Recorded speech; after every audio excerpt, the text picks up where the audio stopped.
Sa punto pong ito ay makakapanayam natin si Mayor Christian Natividad ng Malolos City, Bulacan. Congratulations, sir, at magandang umaga po. Thank you po at good morning sa inyo lahat. Yes, sir. Kamusta naman po yung nangyaring halalan sa probinsya ng Bulacan? Generally po ay naging peaceful naman ang election doon. In particular sa City of Malolos, except doon sa ilang mga incidents na nag-catch ng attention doon sa ilang mga pangit na naganap before the election. Can you please specify ano po itong mga insidenteng ito? Kasi sa amin, sa City of Malolos, virtually nagmukhang war zone yung lugar namin mga 2 days before election dahil nagkalat yung mga personalidad doon, mga ex-policemen, mga ex-rebel, mga rebel attorneys, ikutan ng ikutan sa City of Malolos.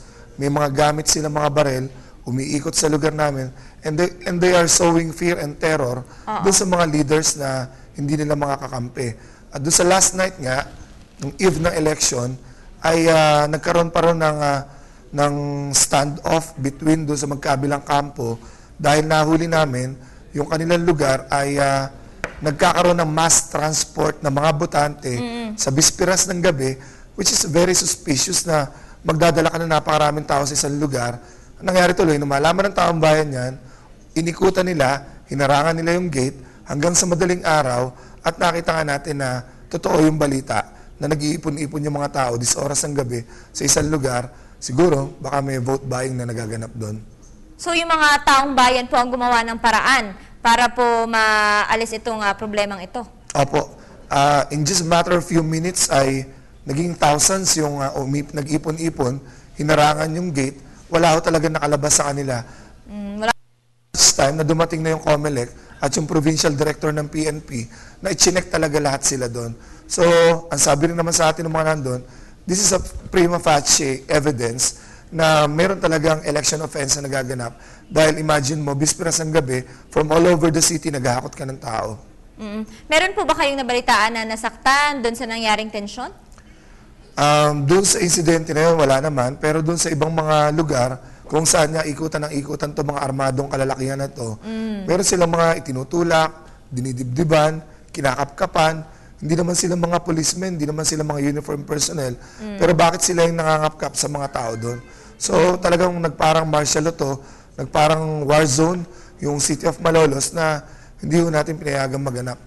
How about sa office po ninyo, sir, yung Office of the Mayor, ano po ang inyong naging partisipasyon para po mawala itong tensyong ito? Tinawagan namin lahat ng pwedeng tawagan para mag-pacify, para gumitna doon sa mga panggaganapang ito. In particular, ang ating National Police na nakadetain, dito local policemen natin. Pero gusto ko lang sabihin na to my dismay, ay hindi sila tumugon doon sa kanilang panunungkulan. Tawag na kanilang katungkulan. Dahil pag itinuro namin kung sino yung mga tao, mga sasakyan na walang plaka, parang huli sila sa action parang television Parang pelikula Pag tinuro mo kung kailan tapos na sila dumarating. So we will get into this. We will dig deeper into this at iimbestigahan natin kung talagang sila ba ay tumupad sa kanilang tungkulin, kung may negligence, kung may connivance, o kung merong conspiracy na ganap doon sa mga huling araw ng eleksyon natin sa City of Malolos. So may bagong insidente naman po pala kayong iimbestigahan. Pero ito pong nangyaring standoff, gusto ko pong malaman, naka-apekto po ba ito sa mga botante ng Bulacan or particularly sa Malolos City? Natakot po ba silang lumabas para bumoto? Kamusta naman po yung voters turnout? Ang voters turnout po natin as compared to 2010 elections ay mas mataas ng 2%.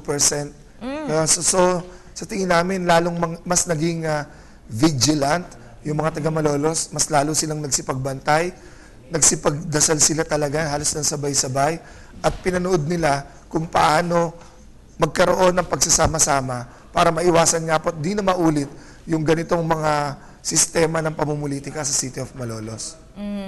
Well, nakakatuwa po yan, sir, no? Kasi tumaas pa yung voters turnout considering na yung election po ngayon, midterm elections at hindi po presidential elections. So ano pa po sa tingin niyo yung ibang factors na nag-contribute para itong mga tao na to ay lumabas at bumoto ngayong 2013 elections? So ang City of Malolos electorate po kasi matalino yan Hindi sila yung basta-basta lang sa mga bali-balita.